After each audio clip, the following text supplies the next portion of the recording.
Não é a primeira participação que eu tenho aqui no NIET, né? Tenho acompanhado aí o trabalho importante que vocês têm feito na UFMG, no patrocínio da teoria da história intelectual, da história da historiografia, né?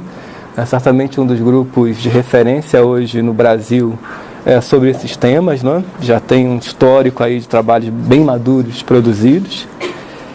Então, para mim é uma alegria estar aqui. Eu vou apresentar para vocês hoje um texto que eu já apresentei uma primeira vez nesse último encontro da AMPU, mas naturalmente como encontro da AMPU era um público muito grande, um auditório, não teve oportunidade de debate, é um texto em construção, uma ideia ainda bastante inicial que eu vou apresentar. Então acho que aqui hoje a gente vai ter uma oportunidade maior, um auditório mais especializado de discutir mais profundamente a ideia central, se vocês acharem interessante. O texto também surgiu muito motivado por uma disciplina que eu ministrei esse semestre lá na pós-graduação da UFOP. Tem a Lívia, que foi aluna dessa disciplina aqui hoje no auditório.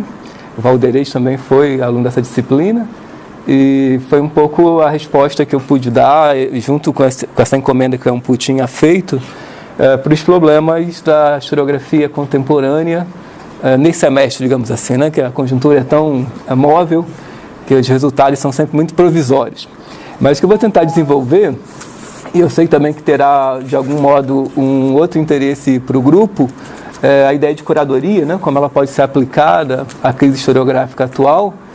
E não é muito fácil falar de curadorias sem lembrar do Heidegger e o conceito central de cura como um conceito estruturador de ser e tempo e da analítica do Dasein. Eu não vou desenvolver essa dimensão, mas certamente ela está na minha cabeça quando eu penso das possíveis relações entre uma historiografia em sentido próprio e a experiência, que é um dos temas do encontro aqui. Então, talvez algo possa ser desenvolvido a partir dessa fala, de que modo a noção de curadoria aplicada em história poderia nos levar para as fronteiras da historiologia, não é? Daquilo que o Heidegger define como a historiografia como uma ciência. Nós sabemos que na conceituação dele, essa historiografia como ciência vai sempre se deparar com o limite do congelamento da experiência. Então, a possibilidade de pensar a historiografia e a função do historiador como um curador é também uma oportunidade de pensar o historiador para além da historiografia como ciência, que é algo que eu imagino que nós já fazemos, né? Nós sabemos que desde as discussões do século XIX, a historiografia começa a ser pensada como ciência, e que um consenso talvez seja de que, por mais que a historiografia seja uma ciência, eu particularmente não tenho muita dúvida quanto a isso, ela não é só uma ciência. Então há uma reflexão muito grande ao longo do século XIX, do século XX, sobre a dimensão científica da historiografia, mas a reflexão, digamos, sobre as outras dimensões da historiografia ficou menos desenvolvida. Claro, há uma discussão sobre a dimensão estética, mas eu acho que sobre a dimensão propriamente existencial ontológica, no campo historiográfico nós avançamos muito pouco. Mas eu não vou verticalizar nisso, eu vou tratar mais do problema, digamos, da crise da história. Então, o texto chama-se O que é o direito à história e o lugar do historiador como curador de uma cultura histórica socialmente distribuída. Então, os dois conceitos-chave são esses, a ideia do historiador como curador e a ideia de que a cultura histórica ou a experiência histórica ela acontece socialmente distribuída. Esse texto é dedicado aos nossos colegas lá da UERJ, que estão lutando pela universidade pública. Eu não queria deixar de mencionar isso, e também muito motivado por aquilo que tem sido produzido por jovens pesquisadores da UERJ, que eu vou citar aqui ao longo do texto. Bom, então a primeira sessão é a apresentação geral do tema. Muito do debate sobre o valor do historiador e da historiografia parte de problemas ligados ao conhecimento da história, seja da realidade histórica, da história como realidade, ou a sua representação, a historiografia. Sem abdicar dessa dimensão, gostaria de refletir sobre o desafio contemporâneo de responder à percepção de que todos têm e fazem história, inclusive no sentido de serem cada vez mais produtores e difusores de narrativas históricas. Essa apresentação é um convite a repensar a função social do historiador, de modo a entendê-la também difusão do conhecimento histórico, mas para além do trabalho de difusão, também por um trabalho de democratização das condições de produção e circulação das apresentações históricas, das narrativas históricas. Então, além da ideia da difusão do conhecimento histórico, que obviamente se acopla com a noção da história como uma ciência, há também uma dimensão existencial, que na minha opinião é mais central, que está em jogo na contemporaneidade. Vou tentar deixar um pouco mais claro aqui ao longo da leitura. Gostaria de argumentar que a historiografia poderia ampliar suas funções tradicionais, ligadas às expectativas de aprender com a história, a partir das apresentações privilegiadas dos historiadores, para se tornar um espaço de acolhimento, curadoria, amplificação e crítica das mais diversas apresentações históricas produzidas pelos atores sociais. No lugar de se pensar apenas como um centro irradiador, que é um pouco o instinto do historiador acadêmico, né? Ele produz um conhecimento que deve ser então irradiado para a sociedade, o campo historiográfico poderia projetar-se como espaço de acolhimento e convergência crítica da pluralidade de histórias. O que esse movimento poderia significar na reestruturação da formação do historiador? Qual o papel que o campo da teoria e história da historiografia tem tido e poderá ter nessa transformação? O que podemos fazer a partir de nossos cursos de história para qualificar nossos alunos no enfrentamento desses novos desafios?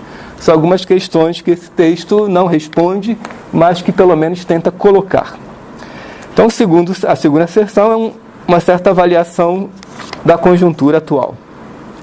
Desde 2013, presenciamos o questionamento progressivo do alcance da democracia no Brasil.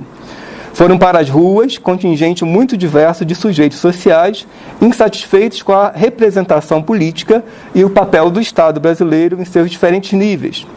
As forças sociais liberadas em 2013 são conduzidas e ressignificadas de modo a serem usadas como legitimação social para o golpe político-jurídico de 2016, que abriu a conjuntura de incertezas que vivemos e o alçamento ao poder de forças políticas e sociais que conjugam velhas oligarquias corruptas e parte da elite econômica que vê no enfraquecimento da democracia uma oportunidade para implementar sua agenda de reformas e uma concepção de sociedade desigual e hierárquica. Como a construção das ciências humanas e da historiografia esteve sempre intimamente relacionada com as fundações do Estado Nacional e suas instituições, esses questionamentos se retroalimentam.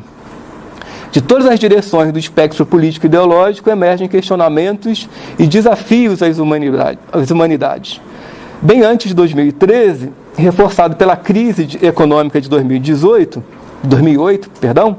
multiplicam-se notícias sobre o desinvestimento público nas humanidades, orientadas por uma concepção de ensino e pesquisa mercantilizada.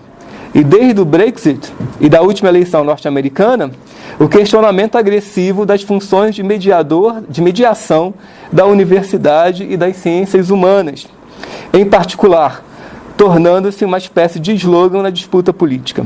A emergência de uma direita identitária, aparelhada por grandes grupos econômicos interessados em saquear o Estado e a sociedade, alimenta uma guerra cultural de escala inédita, e que eu acho que tem como um dos centros estratégicos a desqualificação da função das humanidades como mediadora legítima nas disputas sociais. Tá?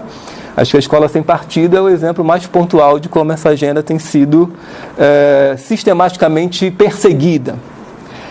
Em nossos espaços universitários, observamos um movimento crescente de questionamentos de programas e bibliografias supostamente indiferentes às novas demandas dos coletivos sociais, que reivindicam que suas questões, seus saberes, epistemologias e presenças sejam reconhecidos nos currículos, programas e salas de aula. As questões de raça, gênero e sexualidade não são apenas novos temas ou problemas que poderiam ser simplesmente incorporados, os seus sujeitos reivindicam novas epistemologias, novas disciplinas e uma nova institucionalidade. Então é como se as humanidades vivessem esse momento de pressão, tanto, digamos, à esquerda do espectro político, pela demanda de novas epistemologias e não meramente incorporação temática, e à direita do espectro político, e aí um questionamento mais profundo, a própria condição de haver alguma coisa que se possa chamar de epistemologia nas humanidades. A perda de espaço nos currículos de ensino médio, projeto que surge antes do atual governo, mas que as condições de fragilização da democracia que vivemos ajudou a acelerar, resultando na nova lei do ensino médio que aboliu a obrigatoriedade do ensino de história nesse segmento da educação básica, é outro exemplo bem concreto dessa ameaça e desse projeto de desmonte. A tentativa de redução do debate sobre educação ao numeramento e letramento, amplamente patrocinado pela OCDE, sem um enfrentamento político, levará igualmente ao aprofundamento dessa tendência. Esse cenário de fragmentação e disputa ficou evidente nas reações de historiadores e não historiadores às diversas versões sobre o futuro do ensino de história que foram projetadas no texto da Base Nacional Curricular Comum, colocando em lados opostos as demandas por reconhecimento e acolhimento das lutas identitárias e aspectos da tradição disciplinar. A politização crescente dessa bandeira do esvaziamento das humanidades se revela com todo o seu risco no movimento intitulado Escola Sem Partido.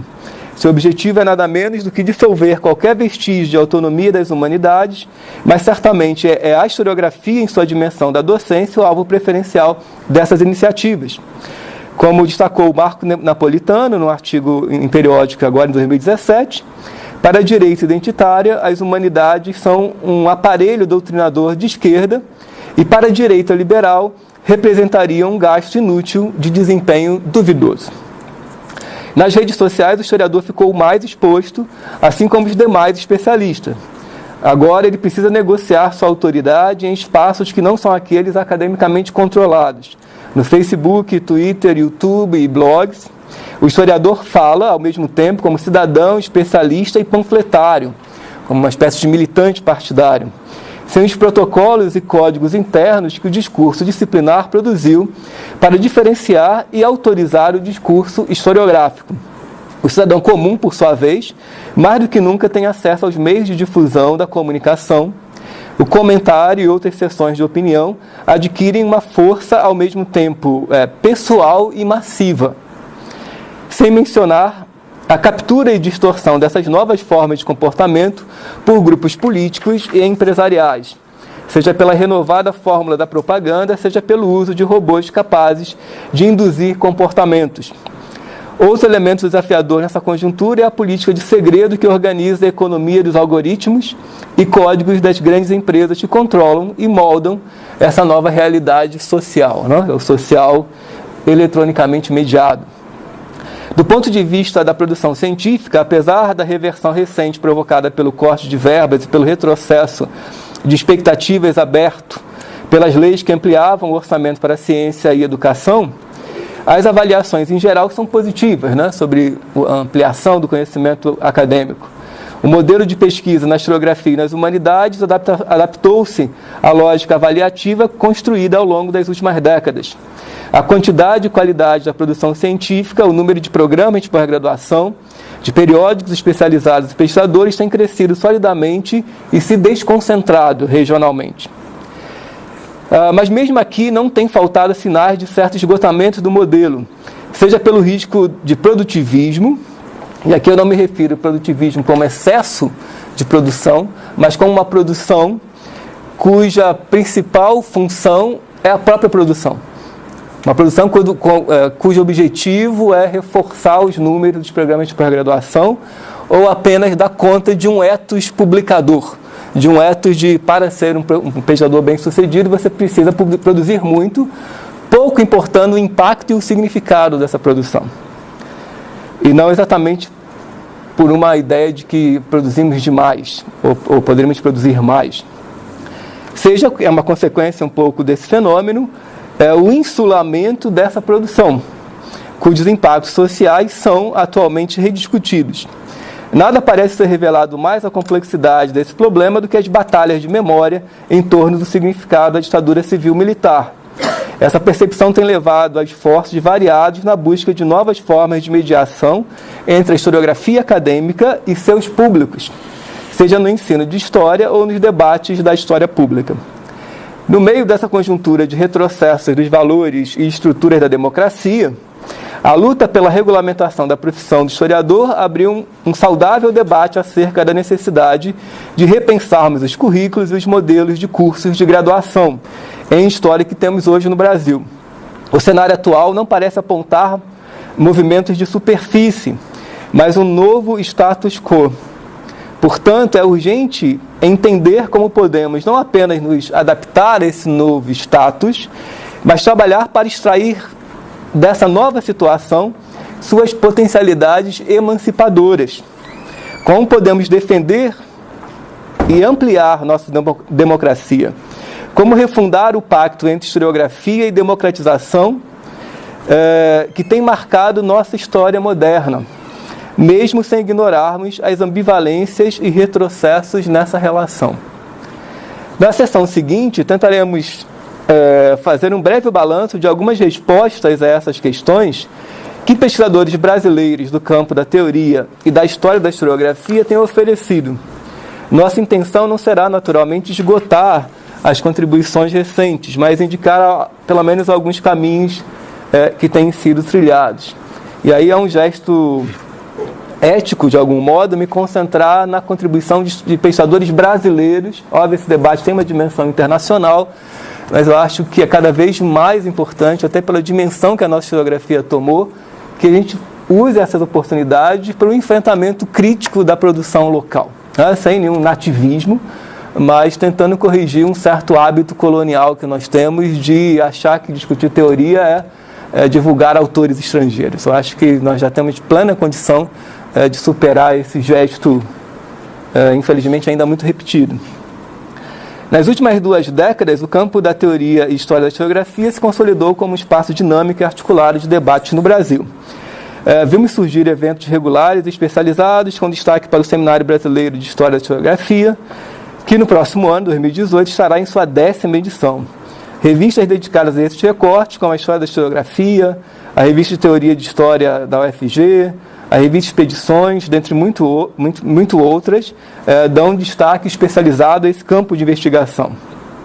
A criação da Sociedade Brasileira de Teoria e História da Historiografia, o surgimento de diversos núcleos de pesquisa e linhas de investigação que estão presentes em programas de pós-graduação espalhados pelo Brasil, com particular ênfase para a PUC do Rio, a Federal do Rio Grande do Sul, a UFOP, a Federal do Espírito Santo, a Federal de Goiás, a Universidade de Brasília, aqui a UFMG, a UERJ, a Rural do Rio de Janeiro, a Unirio, a Federal da Bahia, a Universidade Estadual de Campina Grande. São muitas as universidades, eu não vou citar todas elas, onde há algum grupo estruturado de pesquisadores em torno desse campo, que forma, de alguma maneira, uma rede de pesquisadores nacionalmente organizada.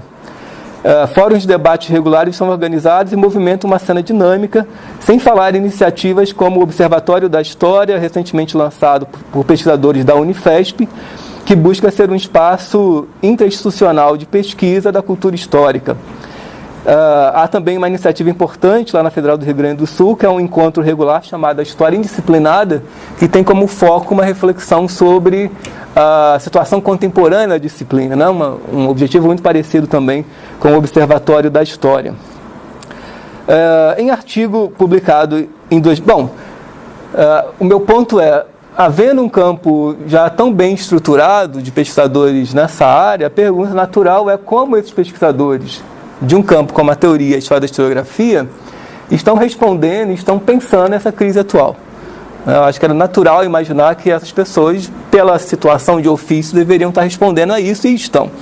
Então, meu outro recorte é concentrar em pesquisadores brasileiros que têm uma atuação no campo da teoria e história da historiografia.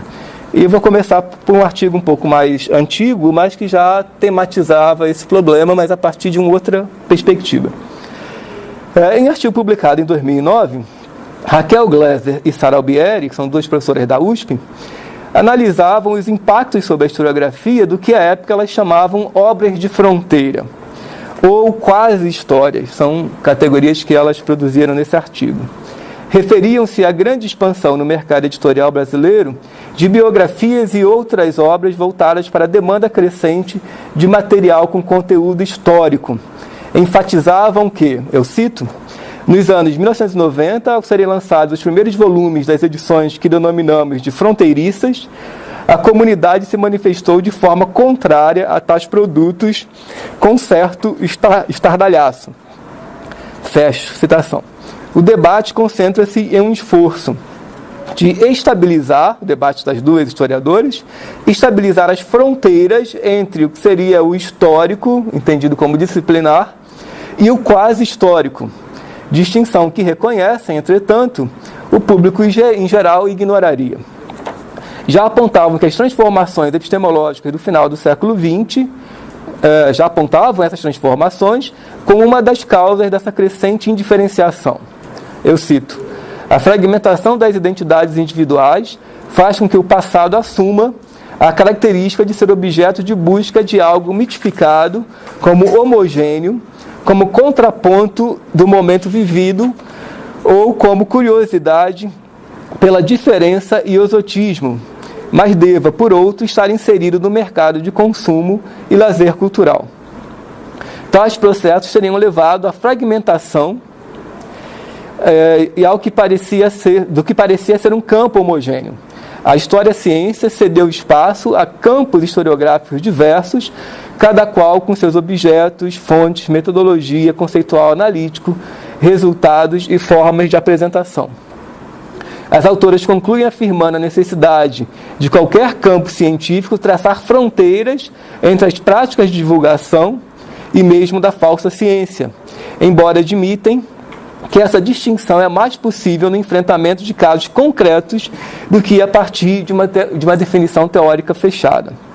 Embora afirmem o papel heurístico positivo que esses discursos de fronteira podem ter ao inspirar o campo científico por ser o uso mais abundante da imaginação e por operar por fora dos constrangimentos da ciência.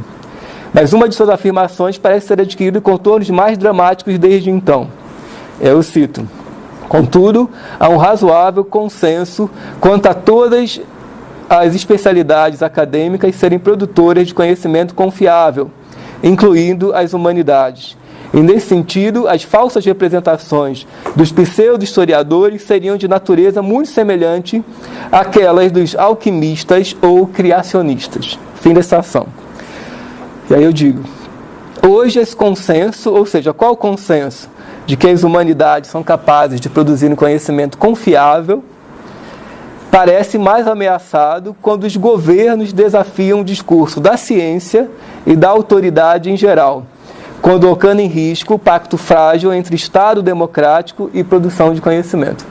Aqui, naturalmente, estou pensando num exemplo mais eloquente, que nem envolve as humanidades, mas como hoje o governo americano, a partir da eleição do Trump, oficialmente desafia toda a ciência em torno do aquecimento global. Então, a autoridade do discurso científico, mesmo num campo mais duro, como a ciência da natureza, é programaticamente desafiada por grupos políticos que disputam seus projetos de poder a partir do enfrentamento direto do discurso científico. Então, desde o século XIX que nós não víamos um confronto entre Estado e ciência dessa magnitude. E, naturalmente, isso é mais grave nas humanidades. Então, se a própria ciência dura é acusada de estar sendo ideologicamente aparelhada, quanto mais as humanidades. Né? E a gente vivencia isso na pele.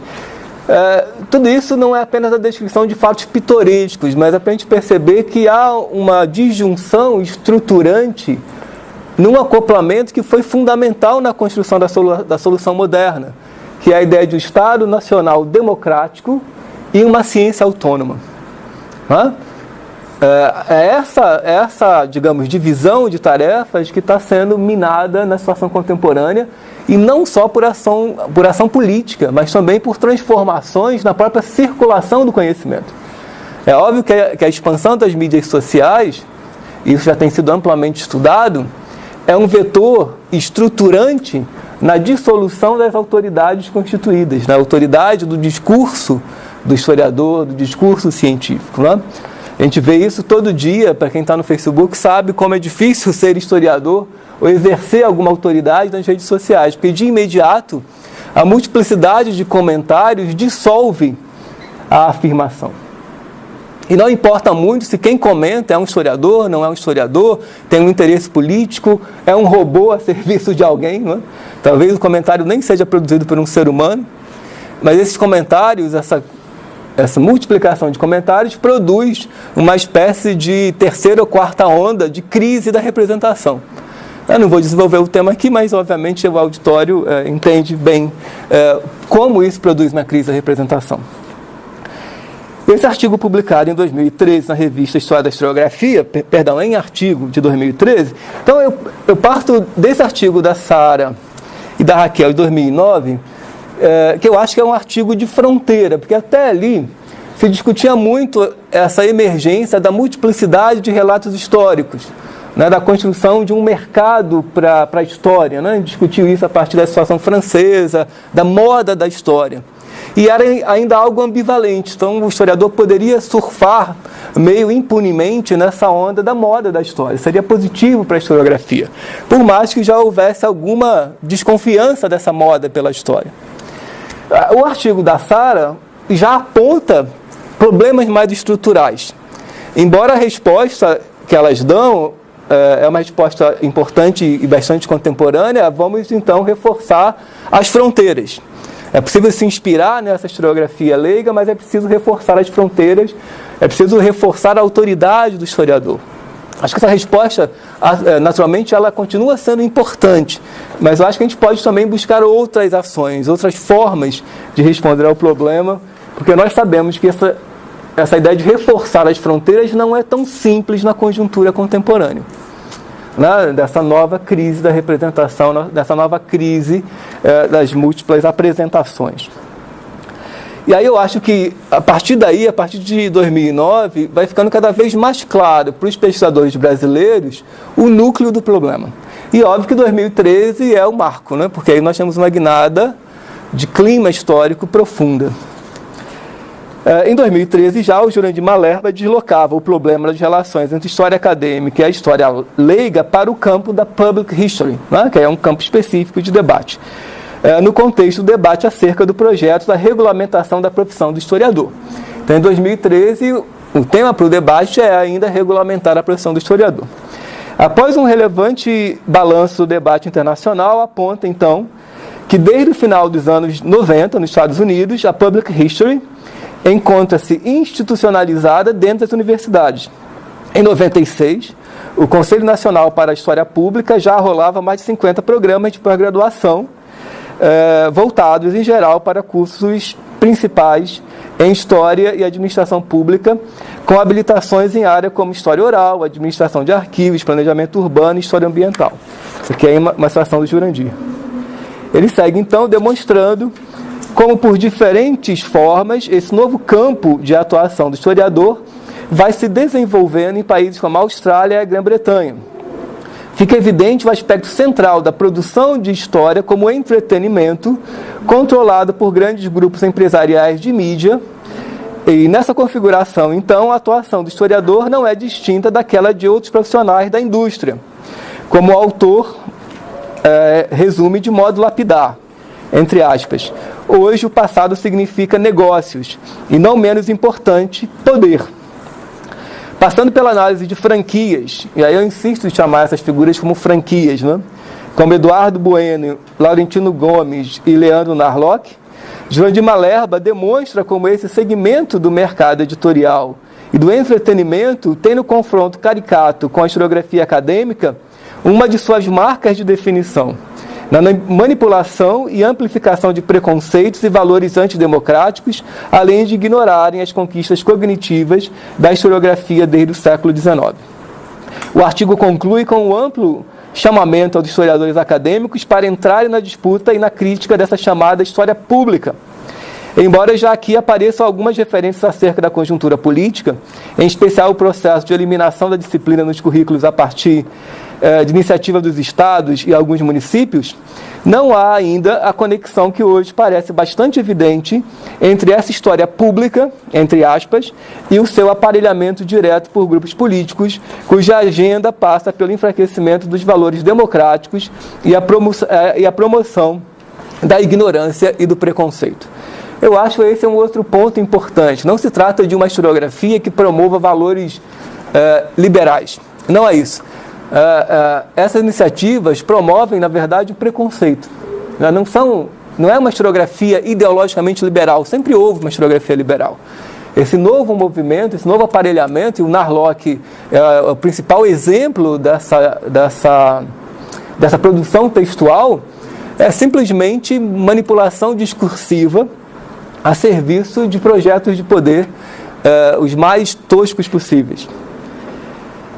O que já distingue, por exemplo, a situação que a Sara e a Raquel identificavam em 2009. Embora elas já apontassem para essa possibilidade, não tinham disponível, não estava claramente colocado para o debate, por exemplo, o trabalho do Narlock, que é de 2009.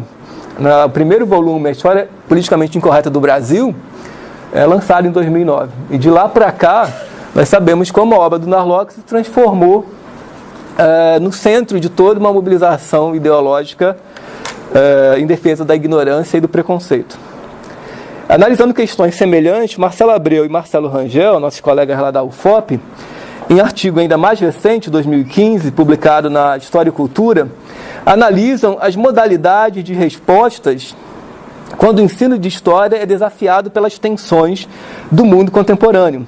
Para os autores, as condições de produção da memória no mundo atual, que parece desafiado pela austeridade econômica e, ao mesmo tempo, marcado por pressões homogeneizadoras que se organizam em torno de fenômenos como o presentismo e o presente amplo, nos convidariam a pensar a aula como, entre aspas, o terreno em que memórias múltiplas podem ganhar expressão, em que a autoridade do discurso escolar é questionada a todo momento na medida em que ecoam na sala de aula as incessantes produções de passado efetivadas no mundo da comunicação e informação e em outros âmbitos da cultura histórica. Fim da citação.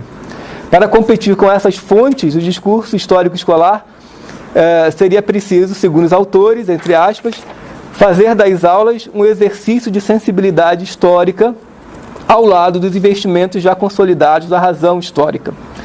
Aproximando-se tanto dos problemas levantados por Raquel Gleiser e Sara Albieri e Jurandir Malerba, mas agora deslocados para o espaço do ensino de história, reivindicam a necessidade de, entre aspas, sustentar a didática da história na oscilação entre entendimento e imaginação, entre sentido e presença.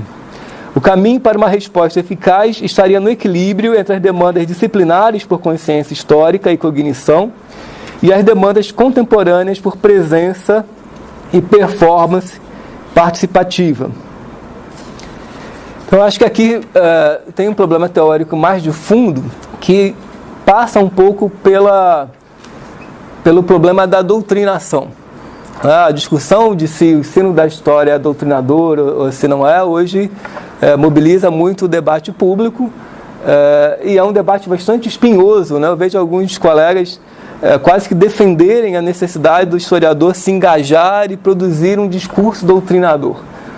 Isso é jogar por terra toda a experiência do século XX, né? Porque se nós vamos transformar o discurso histórico em doutrina, vai ser muito difícil definir quais são os valores a serem doutrinados.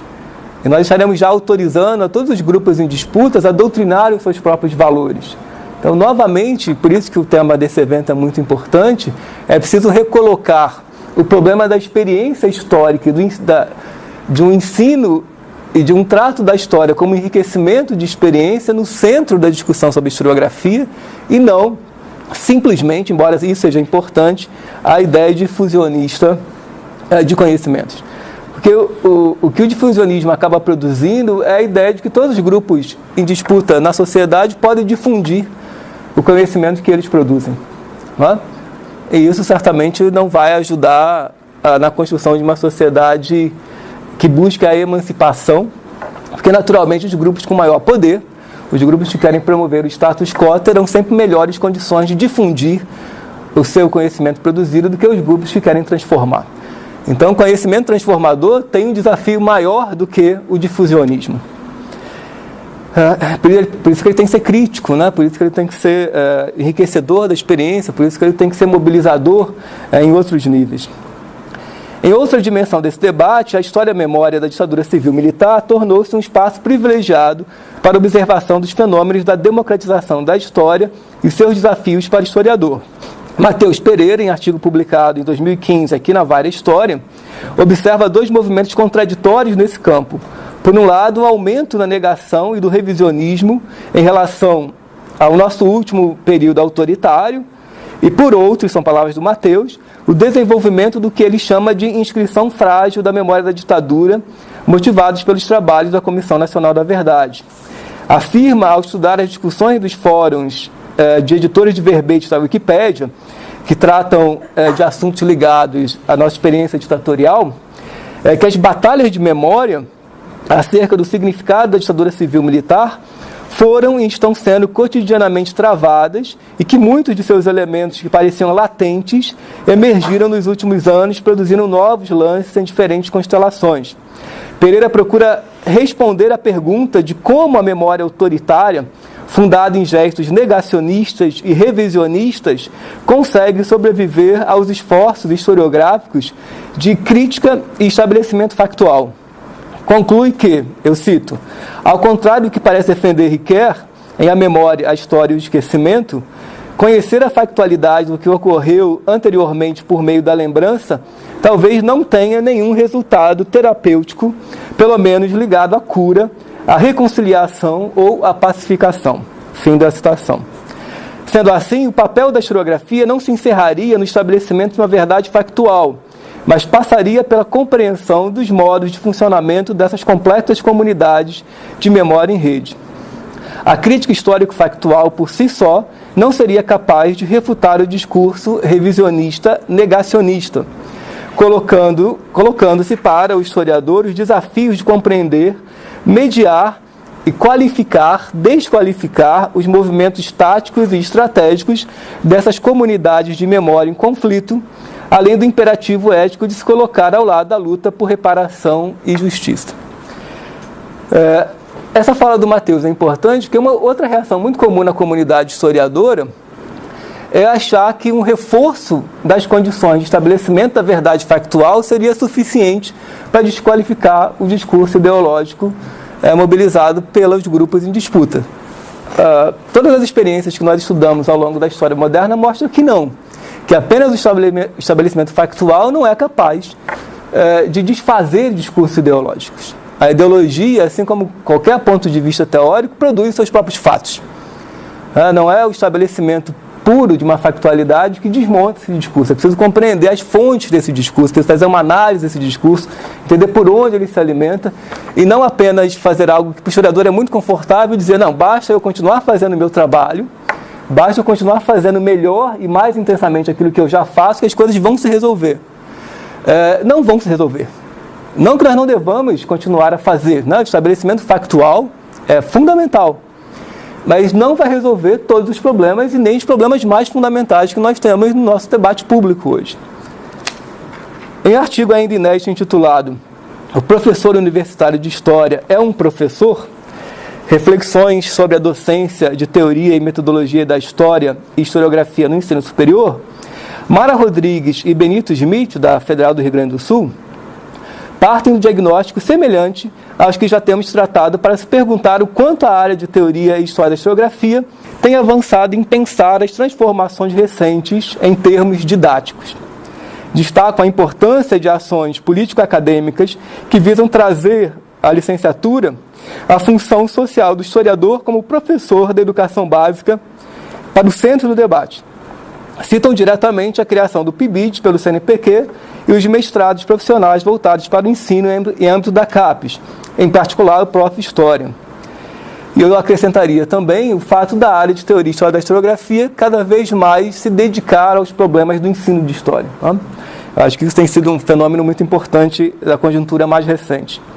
Mas eles dizem o seguinte: ao nos depararmos com a bibliografia referente ao ensino de história, encontramos um sem número de relatos de experiências e análises de práticas pedagógicas relacionadas ao ensino fundamental e médio. Contudo, constatamos a carência de discussões sobre a atuação do docente desta área de conhecimento no ensino superior. Os autores, então, nos convidam a diferenciar os objetivos do ensino de história na universidade e no ensino básico. No primeiro seria formar pesquisadores, historiadores. No segundo, contribuir para a cidadania plena, salientando a elasticidade desse objetivo. A depender do tempo e dos grupos sociais em disputa, a cidadania pode significar coisas muito distintas e, por vezes, contraditórias. Destacam a democratização do acesso e a maior diversidade dos nossos cursos de história e se perguntam como podem os nossos programas de curso e nossos currículos permanecerem os mesmos. E ainda, entre aspas, como manter a atenção e o foco no planejado se no presente rompem muitas e, por vezes, inesperadas dúvidas e demandas. Estas reflexões potencializam e intensificam nossa rebeldia e indisciplina para seguir os programas atuais.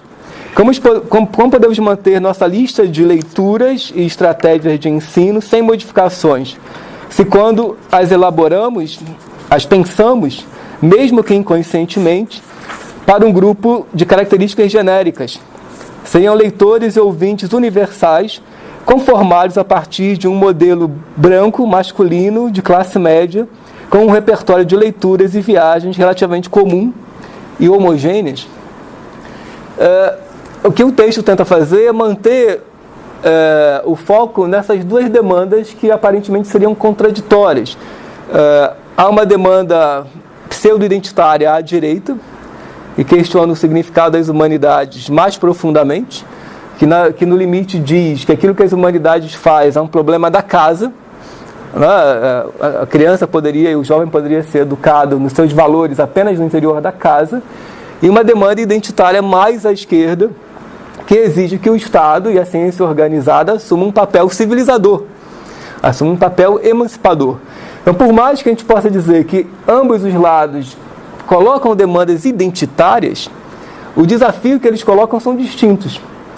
Que o desafio, entre aspas, à direita é um desafio que mina a própria possibilidade de existir humanidade. O desafio, entre aspas, à esquerda é um desafio que coloca para as humanidades a tarefa de se reinventar, de aprofundar aquilo que ela é, de pensar, por exemplo, as novas demandas das subjetividades que emergem nas sociedades globais e na sociedade brasileira em particular. A partir de um diálogo com a hermenêutica de Riquet e Gadamer, destacam a necessidade de relativizar a concepção romântica de autoria, que celebra a individualidade solar e o momento de produção como uma espécie de isolamento da intimidade, para enfatizar a leitura como evento constitutivo dos sentidos do texto. Insistem que as diferenças entre a história pesquisada e a história escolar poderiam ser melhor definidas como entre uma história pesquisada e uma história ensinada, salientando o fato evidente de que nossa prática acadêmica não se reduz à pesquisa, embora as expressões do modelo de pós-graduação tendam a fazê-lo, mas também envolve igualmente o ensino. Então, essa parte do texto deles eu acho que é muito importante, porque vai exatamente na direção de ampliar o ethos do historiador. Talvez o tema dessa minha reflexão hoje seja isso. Em algum momento ficou muito confortável que o ethos do historiador se concentrasse na ideia de um pesquisador. Então, o historiador é um pesquisador. Ele produz um conhecimento histórico organizado a partir de método, a partir de um certo lugar que é a universidade, que nem precisou se profissionalizar, não é? Porque esse lugar está garantido socialmente por esse pacto antigo entre o Estado Nacional Democrático e a ciência. No momento em que esse pacto começa a fazer água, esse lugar do historiador como pesquisador começa também a perder sua sustentação. Mas isso também ocultou outras dimensões do que é ser historiador. Né? Por exemplo, ser historiador é ser professor, por exemplo. Eu acho que essa dimensão tem sido muito resgatada, mas tem muito pouco impacto no ensino superior. Então, o que significa ser um professor de história na universidade? Pouquíssima reflexão sobre isso. Rodrigo Turim, da Unirio, num artigo que ele disponibilizou no seu site na academia.edu, intitulado Entre o Passado Prático e o Passado Histórico, Figurações do Historiador no Brasil Contemporâneo, aborda as consequências das transformações atuais do tempo para a disciplina histórica em seu formato universitário. Analisa um vasto repertório de textos publicados no site da ANPU Nacional, que versam sobre os desafios atuais da historiografia, em particular o projeto de profissionalização e a Base Nacional Curricular Comum. Também aqui parte do mesmo diagnóstico que temos destacado. Então, aí eu cito Turim. O historiador vê sua autoridade sendo intensamente disputada na arena pública, esmaecendo aquela forte distinção entre profissionais e amadores estabelecida desde o século XIX. O que resta dessa distinção, se pergunta Turim? No que hoje pode se sustentar a profissão historiador e seu papel na sociedade diante dessas novas experiências sociais e políticas. Fecha citação. Em sua análise, percebe a continuidade, mais do que a ruptura, de elementos justificativos e das virtudes epistêmicas construídas pela disciplina desde o século XIX. Valores como objetividade do conhecimento e seus compromissos com a nação precisam mediar sua relevância no contexto de pluralização de narrativas identitárias.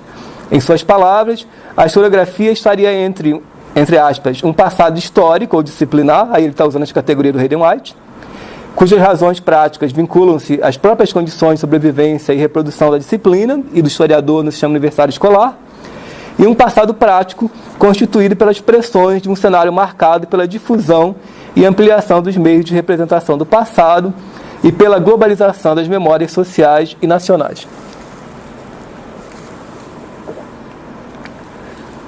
Em outro artigo disponível para debate também no academia.edu, e agora publicados na revista Maracanã, Francisco Souza, Jéssica Gaio e Tiago Nicodemo, 3 professores do Departamento de História da UERJ, refletem sobre os desafios da historiografia como resposta à terrível crise que atravessa aquela instituição. Perguntam-se muito diretamente, entre aspas, como refletir sobre a história diante da experiência de desmantelamento da universidade pública. Eu achei interessante essa minha experiência elencando cronologicamente esses textos, o sentido de agravamento da conjuntura que a gente consegue ver desde 2009. Então, até chegar no texto do Francisco, da Jéssica e do Tiago, a gente tem claramente a sensação de uma conjuntura que vai se acelerando e vai se tornando cada vez mais grave. Ao mesmo tempo, as respostas têm se tornado também mais ousadas e mais profundas. A experiência tem se enriquecido. Eu acho isso o mais importante nesse momento. Eles propõem, então, pensar sobre a disciplina e as formas de engajamento com o tempo presente, questão que retorna com força renovada à ordem do dia, desde o momento que ficou evidente a articulação antidemocrática de forças políticas que vinham, nas sequências dos governos petistas e de suas políticas de inclusão, a maior ameaça a seus projetos de hegemonia econômico-social. Eles dizem, então, que o objetivo do artigo é pensar a reativação dos vínculos entre universidade e sociedade. Eu acho que esse é um dos temas centrais. Como reativar esses vínculos se essa sociedade já não é mais a sociedade do século XIX? Mas é óbvio que nós queremos continuar alguns aspectos dessa sociedade. A aliança entre Estado Nacional Democrático e ciência não pode ser simplesmente abandonada. Por exemplo, então é natural, né, o Turim identifica uma certa manutenção de argumentos justificativos. Eu acho importante essa manutenção, mas ela não pode mascarar as diferenças também da conjuntura. A nossa conjuntura, por mais que ela seja parecida com a conjuntura do século XIX, ela tem diferenças de qualidade importantes e que precisam ser pensadas se elas são desestruturadoras ou não desse arranjo produzido no século XIX. Será que há futuro na relação entre ciência e Estado? É uma boa pergunta que tem que ser feita hoje. E qual é esse futuro? Então, analisando o comprometimento de historiadores do começo do século XX, Croce, Bloch, Sérgio Buarque, com os vínculos entre presente e escrita da história, salientam a persistência do conceito moderno de história como singular coletivo, como um horizonte naturalizado. Então, aqui é uma conclusão semelhante à do Turim, em certo aspecto. Há uma manutenção do campo semântico justificativo em torno do conceito moderno de história. Então, para que serve a história? Para nos orientar na conjuntura. Né? Até se recorre a modelos clássicos de justificação. Por que a história deve ser mantida? Porque é uma ciência, porque é capaz de orientar, porque é capaz de esclarecer a sociedade. Então, se avança pouco além desse horizonte do conceito moderno de história. Afirmo que a manutenção dessa conjunção entre disciplina, ciência e realidade como singular coletivo resulta em que, aí eu cito os autores, a história como disciplina tem participado do amplo movimento de produzir para públicos cada vez mais concentrados. Aí é o paradoxo dessa aliança entre Estado e ciência. Como pressupõe maior especialização, pressupõe também uma maior distância entre o discurso científico e o discurso social. No enfrentamento dessa conjunção, afirmam que a historiografia precisa enfrentar os efeitos limitadores de sua adesão a um conceito moderno de autor que limita o processo de produção de conhecimento a uma concepção de linguagem difusionista. Então, lembram que Amaro e Benito tinham insistido nesse problema também, de uma noção oitocentista de autoria, de uma noção literária de autoria, que mascara também essa necessidade de uma abertura desse historiador para a compreensão teórica que nós já temos da historiografia como uma prática socialmente distribuída. Aí eu já me aproximo de um dos meus pontos centrais. Então, a historiografia não é o discurso de uma ciência, mas a historiografia é uma consciência socialmente distribuída. O discurso científico é uma voz fundamental desse processo, mas ele não pode ser apenas isso. Então, a pergunta que se coloca é, além de produzir discurso científico, qual é o papel do historiador frente a uma realidade onde a consciência histórica como socialmente distribuída é cada vez mais relevante, é cada vez mais presente do que o conhecimento histórico cientificamente produzido. Então, retornam a Bakhtin para pensar a linguagem como circulação, reivindicando uma nova ética para a produção do conhecimento, quanto na sua configuração escolar, no acontecimento da aula.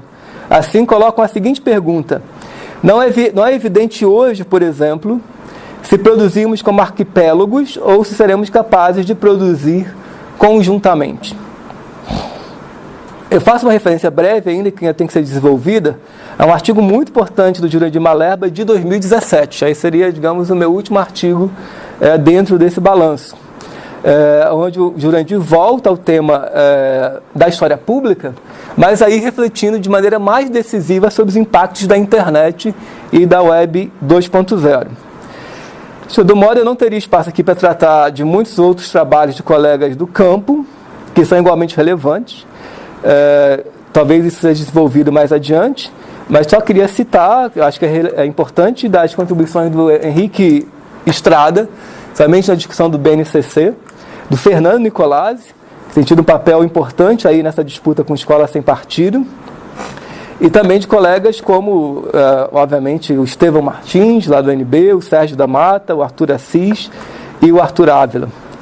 E a seguir eu tento mais ou menos equacionar qual seria o meu encaminhamento para essa situação montada.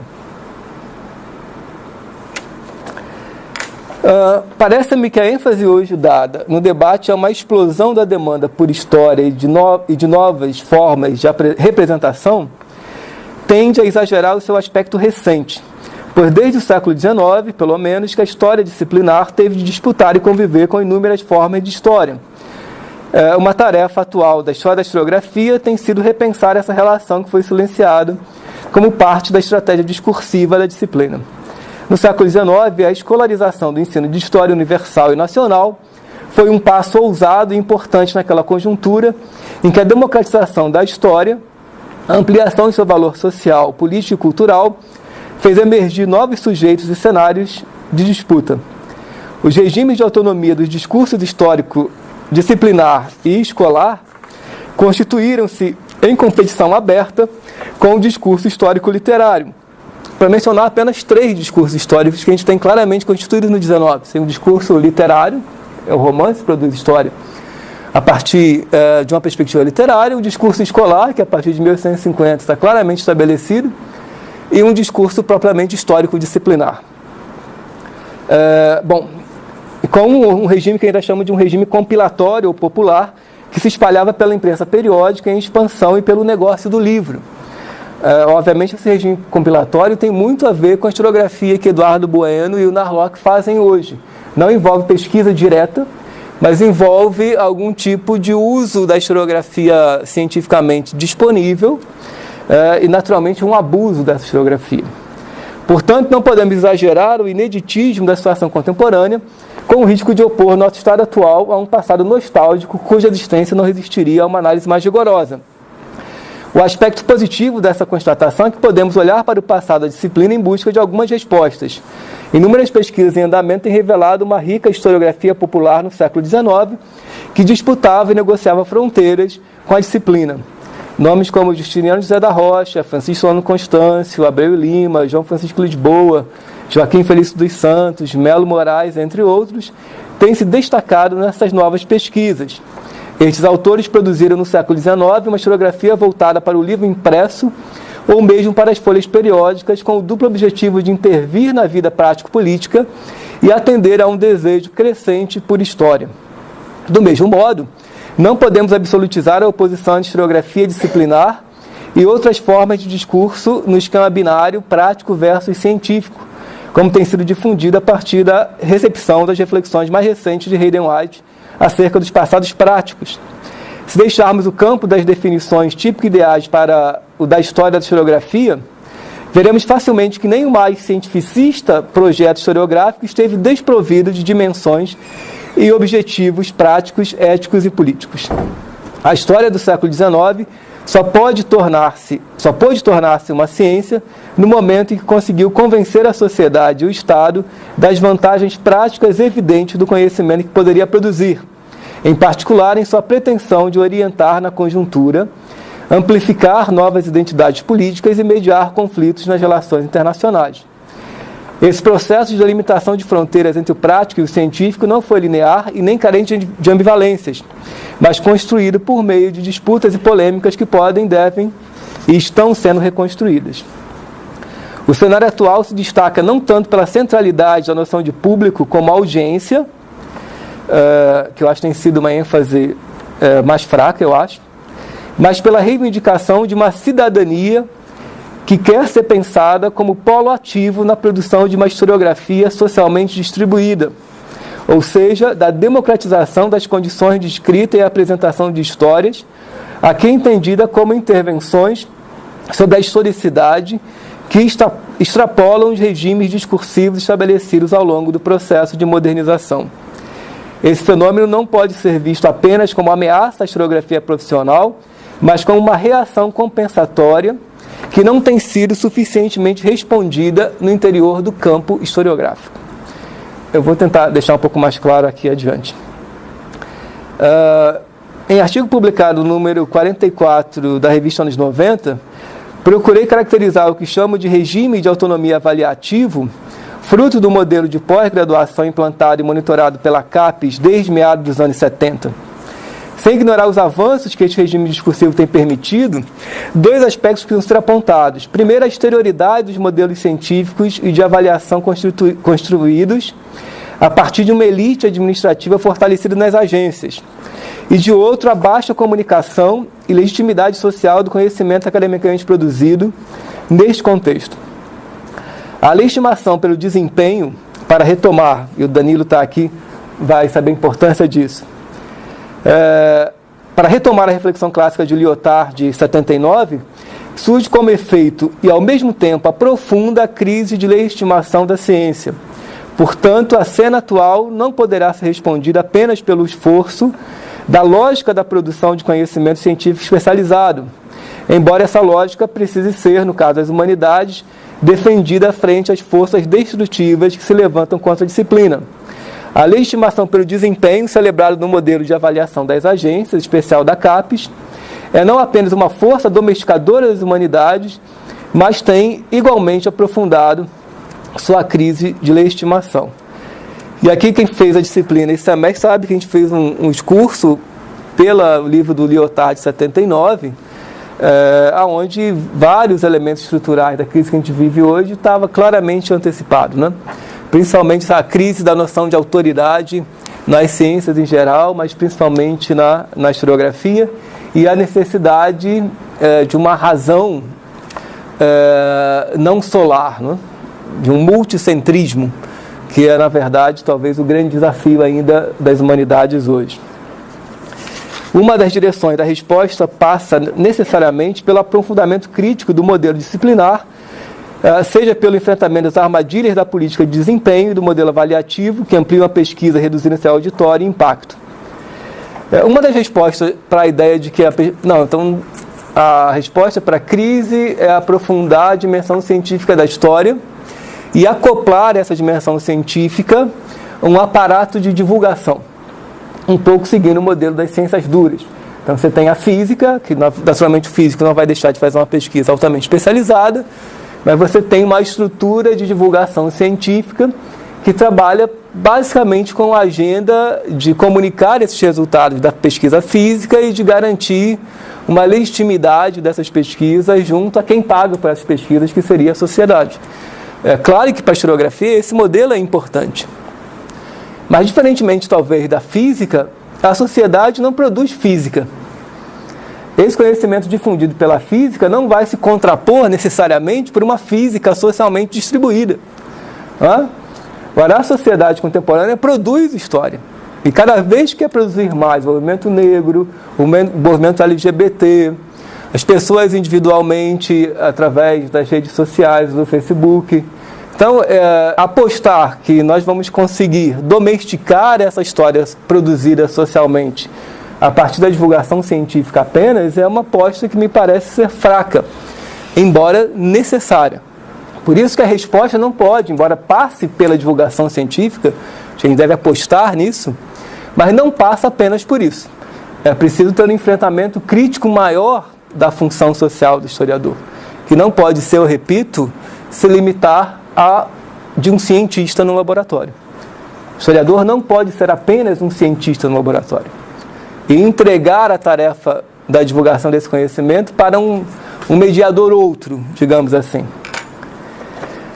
Uma das direções da resposta passa necessariamente pelo aprofundamento crítico do modelo disciplinar, já tinha lido. A busca de novas ferramentas críticas passa por conceitos mais complexos que atualizem a aporia do discurso histórico, para retomar uma reflexão de um outro brasileiro, do Luiz Costa Lima. Para me utilizar, então, da formulação do Costa Lima, naquele importante livro dele, História, Ficção e Literatura, um livro que eu acho que tem sido muito pouco lido ainda por historiadores.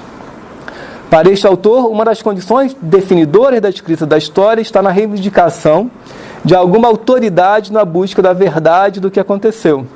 Naturalmente, as formas pelas quais as sociedades administram seus regimes de verdade são diversas e precisam ser continuamente recolocadas, mais do que singelamente abandonar qualquer pretensão de verdade do discurso histórico. Como a intrigante epígrafe do grande romance de João Ubaldo aponta, aí eu cito, Viva o Povo Brasileiro, o romance, o problema da verdade é o seguinte: não existem fatos, só existem histórias. Isso, naturalmente, esse romance do João Ubaldo é um romance histórico. Quem me chamou a atenção para essa epígrafe foi a Luana, minha esposa, que também é historiadora e escreve sobre o século XIX. E é uma epígrafe muito forte, porque no início ela parece ser quase o senso comum, né? Vou repetir, né? O problema da verdade é o seguinte, 2 pontos. Não existem fatos, só existem histórias. Então, à primeira vista, parece que o João Ubaldo está negando, seria uma frase relativista, né? Então, não há fato, logo, se não há fato, não há verdade. Mas o que o João Ubaldo está dizendo, mais precisamente, é que o problema da verdade está nas histórias. Não é que nós devemos, não é porque a verdade não está nos fatos, ou que a força da verdade factual não seja a mesma força de verdade que nós precisamos socialmente, que o problema da verdade não se coloque. O problema da verdade se coloca nas histórias. E é aí que nós devemos pensar uma teoria ou um novo regime de verdade da contemporaneidade. O que é a verdade das histórias que circulam socialmente hoje? Mais do que apenas achar que desqualificar essas histórias no plano factual vai ser suficiente para nos tirar da crise política. Assim, o problema da verdade não começa ou termina pelos fatos, mas pelas condições de verdade das histórias que tornam os fatos eventos significativos. É o contrário disso. Ao lado dessa tarefa, é urgente a busca de novas formas de organizar e representar a avalanche de informações da era digital e a complexidade do nosso mundo integrado. A promessa da chamada Web 3.0 de transformar, através das redes semânticas, toda a informação em dado é, para as humanidades, ao mesmo tempo, uma ameaça e um desafio. Em todas essas frentes, a disciplina precisa ser defendida e renovada. O grande problema das redes semânticas é que muito da demanda por história que se tem hoje da parte do historiador, ou seja, pegar um conjunto de fatos e produzir narrativas com eles, vai ser cada vez mais feita por robôs, por programações. Então, isso já acontece, né? O Facebook, automaticamente, pelo seu algoritmo, ele te produz narrativas. Então, as redes semânticas são cada vez mais capazes de produzir histórias, de dar sentido a dados. É isso que significa a noção de rede semântica. Então, se a tarefa do historiador é apenas uma tarefa hermenêutica, de dar sentido a dados, ele vai perder o seu emprego por um robô.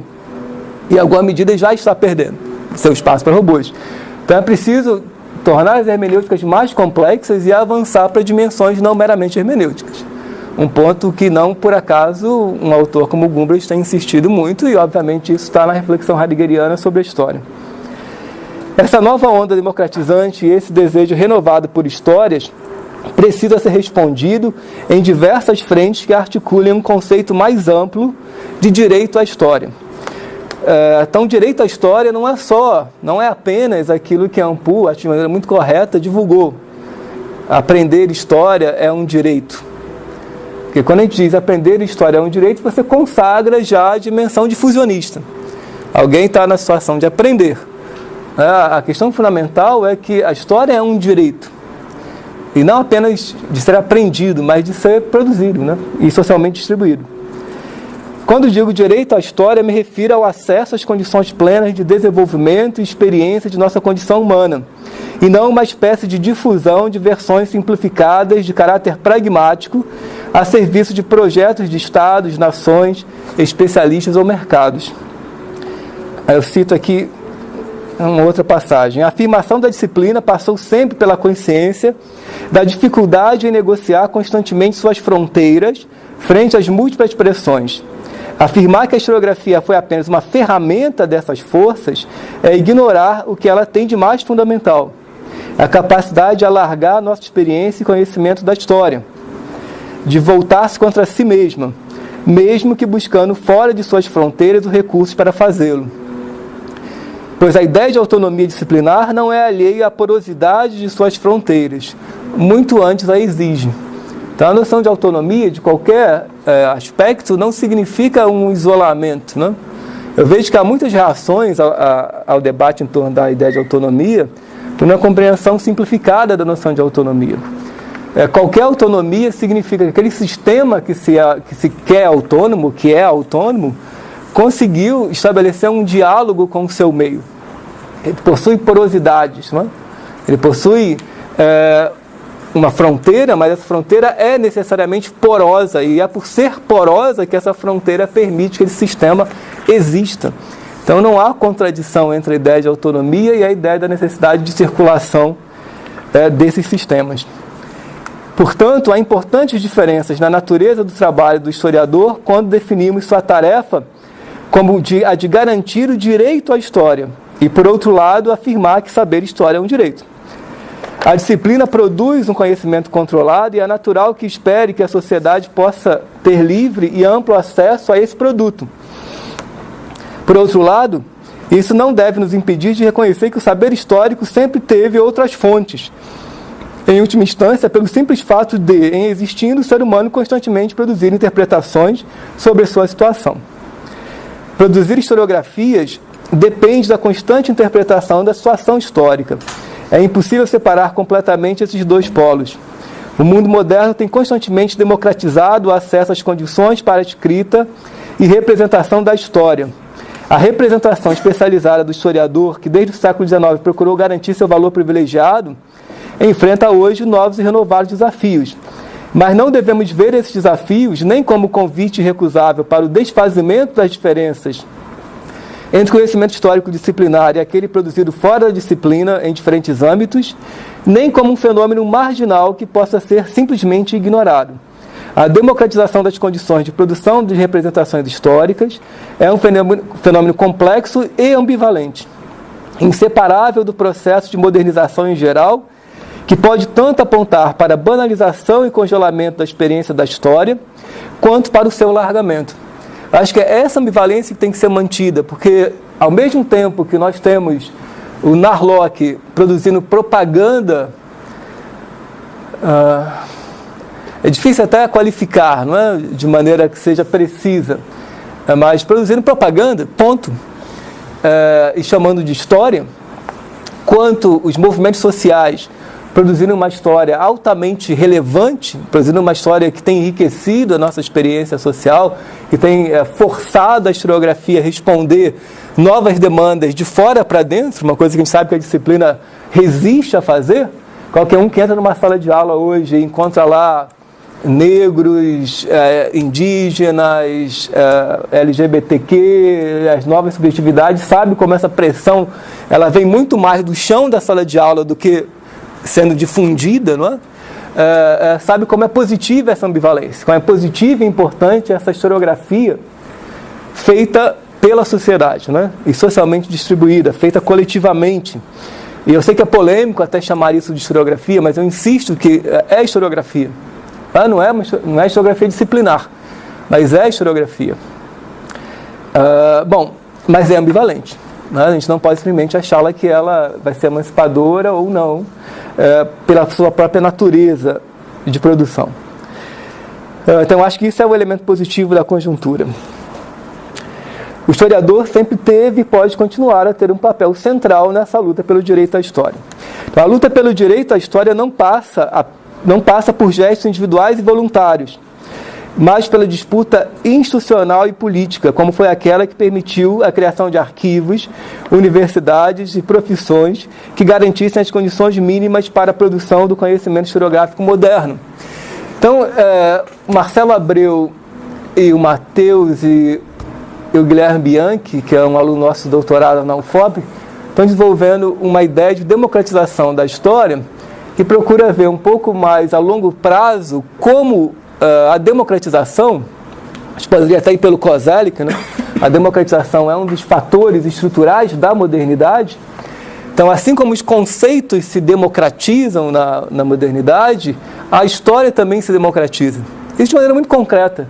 Eu dou aula de historiografia brasileira e eu sou casca grossa, eu começo lá com Fernão Lopes, no século XIII e XIV em Portugal, um discurso rápido, passo pelo século XVIII e foi pelo século XIX. E uma coisa óbvia é que o auditório para o qual essa historiografia é produzida só vai se ampliando. E o número de pessoas para quem a historiografia importa só vai aumentando junto com o processo de modernização. Então, a crise atual é também um aprofundamento dessa dimensão estrutural da modernidade, que é a democratização. O problema é que essa democratização se dá naturalmente em ondas. Não é um processo linear e é um processo ambivalente. A gente vive um momento, uma cascata, para usar uma expressão do Gumbrecht, e isso produz desorientação. Isso também destrói, né? Essas cascatas de modernização, elas destroem certas estruturas e constroem outras, desde que nós estejamos abertos a compreendê-las. Então, a disputa hoje é construir uma nova institucionalidade que possa dar conta desse novo desafio de democratização. E não censurar essa democratização. E não ter um papel meramente de censor dessa democratização. Bom, a simples expansão do discurso sobre a história e a memória não pode ser confundida com a sua democratização. Se algumas dessas fontes estão mais comprometidas com a afirmação de poderes, privilégios, preconceitos ou a edificação de lucrativos negócios. Não queremos apenas colaborar com os processos de naturalização da temporalidade do mercado do capitalismo contemporâneo, ser mais uma fonte de distração e entretenimento. Não apenas ser atual, mas fazer a história colidir com o presente atualista. Eu estou citando um pouco o meu artigo com o Matheus. Porque uma resposta também mais conservadora à crise tem sido: o historiador deve ser um historiador público. Historiador público significa, então, atuar como uma espécie de assessor de meios de comunicação de massa, de empresas, do mercado editorial. Mas o problema do trabalho como assessoria é que ele põe em questão um elemento que, na minha opinião, é central no trabalho do historiador, que é a sua autonomia. Um assessor vai estar sempre a serviço de quem o paga. E óbvio que o historiador pode fazer esse trabalho de assessoria, mas isso limita o seu exercício pleno. Limita o exercício pleno da sua ética como um profissional. Por isso que eu acho importante avançar nessa dimensão da assessoria histórica, que algumas vezes chamam de história pública, mas não resolve nossos problemas, não os problemas fundamentais. Mas é óbvio que eu prefiro um historiador assessorar a Globo na produção de uma novela do que algum outro profissional. Mas nós sabemos que não vai ser a presença de um historiador no set da novela que vai tornar a novela da Globo emancipadora, que vai tornar a novela da Globo capaz de enriquecer a nossa experiência histórica. Ela vai continuar sendo a novela que a Globo quer produzir a partir de uma perspectiva de congelamento da experiência. E a mesma coisa no mercado do livro. Então, muitos colegas acham, se o historiador escrevesse melhor, ele teria um maior auditório. Eu acho que teria. Mas ele não teria o auditório do Eduardo Bueno e nem do Eduardo Narlock, do Leandro Narlock. Porque esses autores contam com o mercado editorial. E o mercado editorial não vai patrocinar um texto emancipador, mesmo que seja legível. Não vai patrocinar um texto que questione estruturas fundamentais da sociedade, mesmo que seja legível. Não vai passar pelo editor da Veja. Vamos lembrar que quem editou o Narlock foi a Veja. Então vocês acham que se os historiadores produzissem um mega livro super legível, a Veja ia publicar?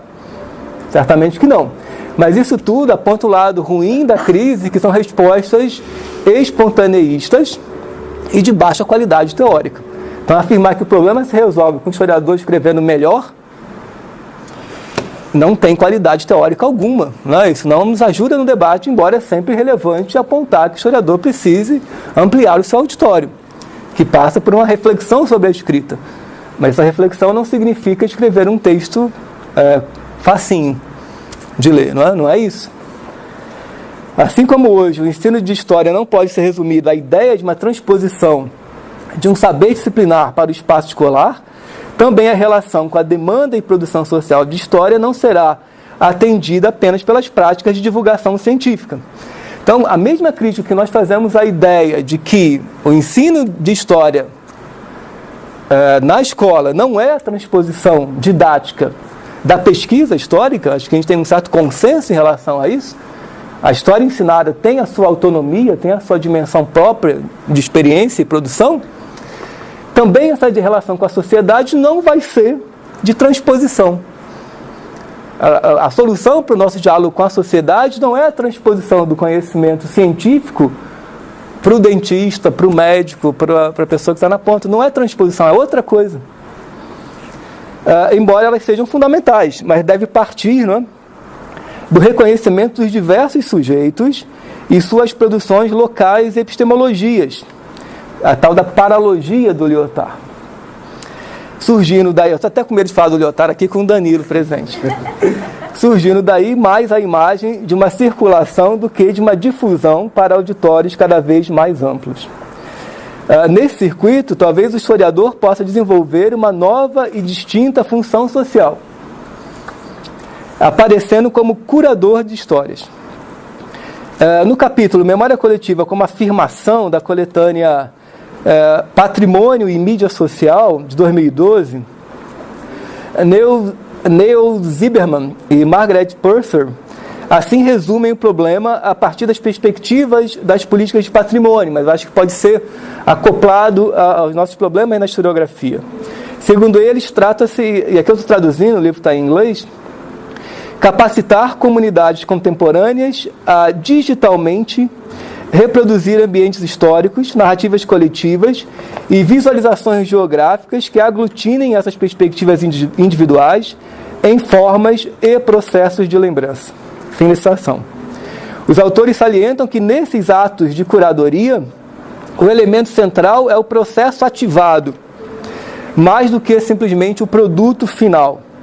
E aí, é óbvio que na pesquisa, hoje é cada vez mais importante o produto final, seja pelo produtivismo, seja pela própria lógica da pesquisa, onde o artigo e o livro é o foco, e muito menos o próprio processo.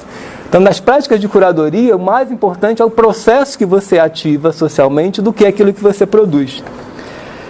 Este mesmo volume traz o interessante estudo de Sophie Liu, intitulado Curadoria Socialmente Distribuída do Desastre de Bhopal, na Índia, em que ela estuda as formas pelas quais a memória da catástrofe de 1984 foi reativada socialmente através das mídias digitais. A autora parte da premissa de que, aí eu cito, as emergentes tecnologias de informação e comunicação, como as mídias sociais, estão transformando as memórias digitais em artefatos que podem ser copiados, remixados, representados e, finalmente, curados online de modo distribuído. Então, de modo distribuído é um pouco aquele conceito da Web 2.0 de que uma comunidade pode coletivamente produzir em sinergia determinados processos. Então, a função do curador aqui, concretamente, seria mais em produzir ferramentas onde uma comunidade pudesse coletivamente produzir suas memórias e sua historiografia, mediar essa produção, do que difundir uma versão. Estes movimentos não estão apenas usando o passado, que é um outro conceito que voltou à tona a ideia de que é possível, por exemplo, distinguir entre o uso do passado, o passado que é usado, e o passado que não é usado, seria o passado científico.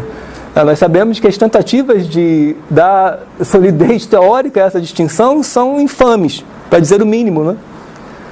Não tem como, teoricamente, distinguir de maneira eficaz um passado que é usado de um outro passado que seria puramente teórico. Em uma medida ou outra, todo passado é usado. Embora eu entenda a intenção. Bom, esses movimentos não estão apenas usando o passado, mas produzindo saberes históricos. Quando comunidades como a de Bento Rodrigues, lá que foi destruída pelo desastre da Vale, cujo espaço de existência foi dizimado pela catástrofe da Vale Samarco BHP, contam e produzem suas histórias no contexto da luta por reparação, o trabalho do historiador não pode pretender apenas substituir esses relatos por historiografias profissionais, mas também, e fundamentalmente, contribuir para amplificá-los em suas dimensões cognitivas e prático-políticas. Um esforço para o qual o livro Vozes de Chernobyl, de Svetlana Alexievich, pode nos servir de inspiração. E aí é interessante no livro da Alexievich que ela basicamente, não é pouco, ela recolhe depoimentos em torno da tragédia de Chernobyl e publica esses depoimentos num trabalho que é de curadoria, de justapor esses depoimentos, de, na verdade, ajudar a construir esses depoimentos junto com os depoentes. E aí, novamente, a voz autoral está altamente rebaixada nesse livro. O trabalho dela não é como de uma autora romântica produzindo um texto literariamente qualificado, embora isso continue sendo importante. Mas numa sociedade onde a democratização da informação não passa mais pelo livro impresso, essa qualidade literária que foi tão importante para a historiografia, na sua legitimação, hoje certamente não tem a mesma pregnância. Embora continue sendo interessante escrever livros literários para as elites literárias que continuam produzindo prêmios e dando prêmios, mas não é a tarefa fundamental hoje. O seu trabalho, então, é promover, do curador, recolher, selecionar e editar relatos orais de pessoas comuns sobre a catástrofe, que estaria mais próximo da tarefa de um curador do que de um autor de história. Ela diz o seguinte: quase 20 anos, encontrei e conversei com ex-trabalhadores da central, cientistas, médicos, soldados, evacuados, residentes ilegais em zonas proibidas. Essas pessoas conversavam, buscavam respostas. Nós pensávamos juntos. Eu acho muito importante quando ela diz isso. Nós pensávamos juntos. Ou ainda, um pouco mais adiante, o que a experiência de Chernobyl nos deu? Terá nos conduzido a esse mundo secreto e silencioso dos outros? E aí ele refere-se inclusive a esse mundo dos animais que teria sido afetado pela tragédia. O mesmo poderia ser dito acerca das narrativas produzidas e difundidas pelos movimentos sociais, os coletivos negros e de gênero, o movimento de atingidos por barragem, dos sem terras e sem teto, pelo passe livre e as ocupações, mas também por empresas e corporações a partir de outra lógica e posição, ou ainda pelas pessoas comuns que, graças às ferramentas sociais, colaborativas e de compartilhamento da Web 2.0, cada vez mais têm acesso aos meios de produção e difusão e sentem-se motivados a contar as suas histórias. O historiador pode e deve tratar essa pluralidade de fenômenos como fontes para uma historiografia disciplinar, mas também atuar tornando essa nova dimensão um problema em si mesmo. O foco aqui seria menos a autoria e a produção, como na pesquisa, e mais o acolhimento crítico e a amplificação de oportunidades e ferramentas. Não me parece, portanto, acidental que diversos trabalhos elencados nesse balanço reivindiquem a necessidade urgente de se pensar novas formas de autoria e autoridade nas humanidades, apontando para modos mais colaborativos e compartilhados de produção de conhecimento.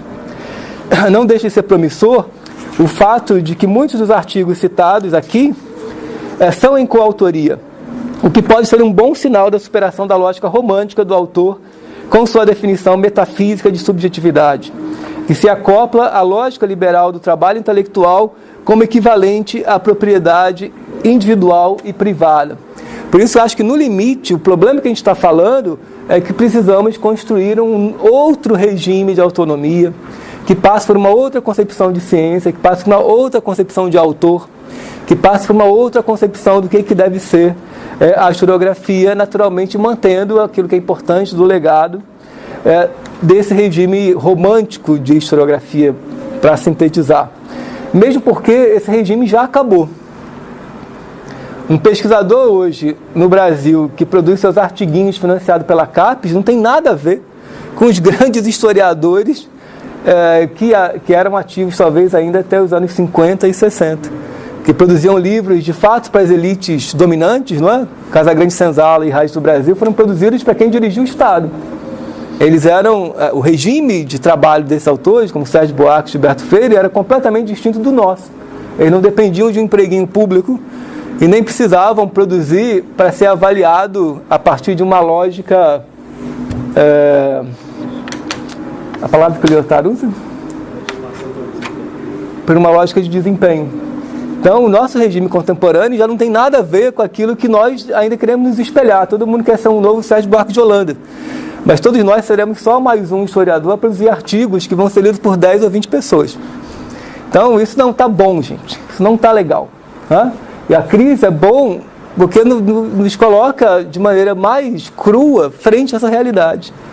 Que o Estado e a sociedade não vai continuar mantendo uma profissão cara como a nossa para que a gente produza artigos para serem lidos por 10 ou 15 pessoas. E esses artigos não vão ser mais lidos porque serão simplificados. Então, pensar uma nova estratégia de comunicação, circulação e democratização do direito à história não passa apenas, ou sobretudo, pela reivindicação de que o historiador deveria escrever melhor, mais literariamente, seja lá o que isso signifique. Muitas vezes é apenas a consolidação de preconceitos linguísticos vindos de uma época em que o auditório privilegiado do historiador é formado pelas elites letradas. Trata-se, na verdade, de compreender os regimes de autonomia que organizam a circulação dos discursos em nosso mundo e atuar em todas as suas dimensões. Ao lado do historiador pesquisador e do historiador docente, estamos vendo emergir o historiador curador. Para isso, precisamos reestruturar nossos cursos, em particular nossos bacharelados, hoje limitados para a tarefa de reproduzir quadros para a universidade e para a pesquisa. Precisamos transformar nossas graduações, criar instrumentos institucionais como laboratórios de audiovisual, ampliar os produtos nos quais se espera que o historiador possa se comunicar, redefinir os currículos de modo que possam atingir um novo universo de competências, aproximar o campo de áreas como a comunicação, a antropologia e as ciências da informação, talvez explorando a dimensão curatorial do trabalho do historiador. Poderemos enfrentar mais decididamente a extensão universitária, por exemplo, uma dimensão que a historiografia enfrenta pouco a extensão, que tem sido apontada por autores como Rodrigo Pérez, lá da UFBA, como uma das respostas na busca de uma epistemologia para tempos de golpe e para o desmonte da democracia. Ao destacar essas três vocações do trabalho do historiador, nossa intenção não é produzir qualquer tipo de isolamento. No limite, as habilidades e o jogo nas três áreas são muito parecidas, deslocando-se apenas ênfases. Da mesma forma, espera-se que certas práticas desenvolvidas em um âmbito possam contribuir para os demais.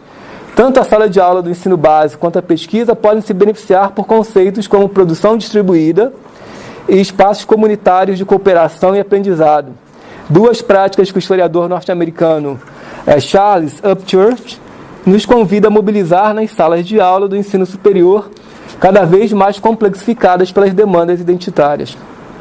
A curadoria de histórias como um espaço de promoção, seleção, edição e representação de histórias socialmente distribuídas e compartilhadas deve, entretanto, responder ao desafio de decidir que histórias curar. Aí é a pergunta com que eu vou concluir o texto.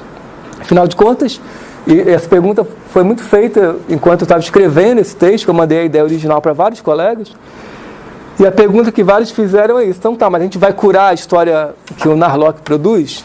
A gente vai curar a história que o MBL produz? MBL não, MBL. Então, a premissa da democratização e do acolhimento da diversidade não poderia nos levar ao risco de silenciar frente a relatos fundados no preconceito, no ódio e na manipulação? Mesmo aqui devemos nos perguntar quais as aporias do discurso histórico disciplinar comprometidos com o direito à história. Quais são os seus valores incontornáveis? Aqui listaremos apenas 3 que consideramos incontornáveis, aporéticos, não aqui, dos quais nós não podemos sair. A pergunta pela verdade do acontecimento, ou a verdade das histórias, que não é a verdade factual, naturalmente. A defesa da democracia, porque uma condição da própria historiografia é a democracia. Sem democracia não há historiografia, tá? Ou pelo menos não há mais historiografia. Só pode haver mais historiografia se há mais democracia. E o respeito à diversidade, que é um elemento aí complementar à história. Então, celebrar. É claro que eu poderia ter buscado uma definição mais ontológica. Eu poderia dizer que o gesto curatorial está assentado na própria ontologia do Dasein, por exemplo. Que respeitar essa diversidade é fazer juiz àquilo que nós somos. O direito à história significa direito a ser o que nós somos. Ou seja, possibilidade. Mas é um caminho mais tortuoso. E para esse auditório aqui talvez fosse dispensável.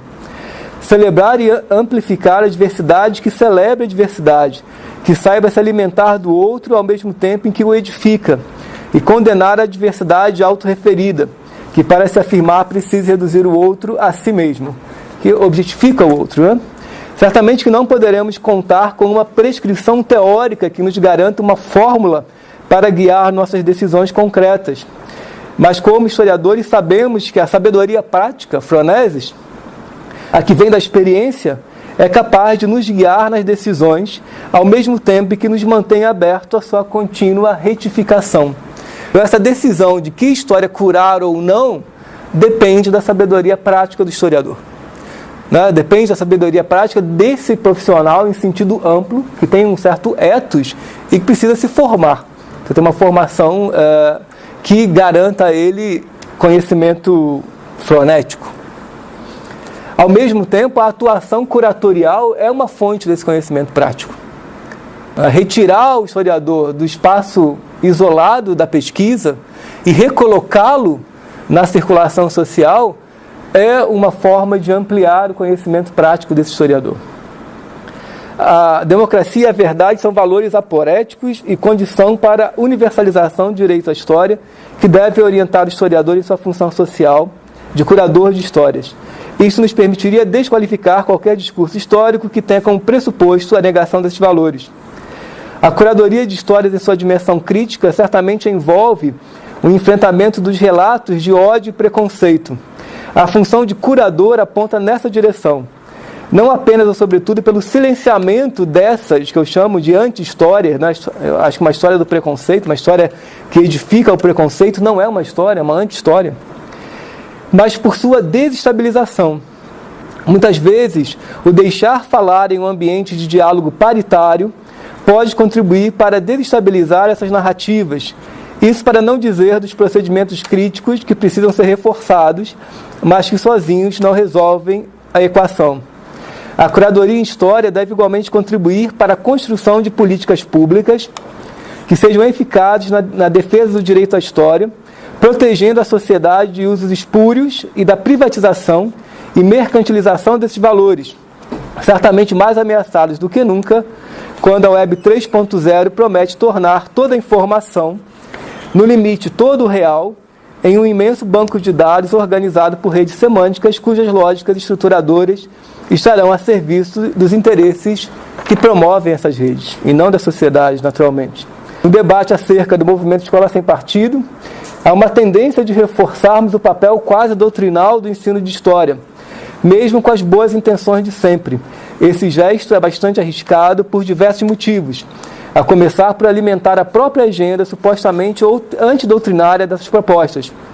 O ponto que gostaria de insistir é que o foco poderia deixar de ser apenas o saber ou conhecer história, mas também, e talvez sobretudo para esse problema, a amplificação de nossa capacidade de contar e ouvir, ler, ver e tocar histórias como gesto de alargamento do humano, como condição de empatia e educação para a democracia.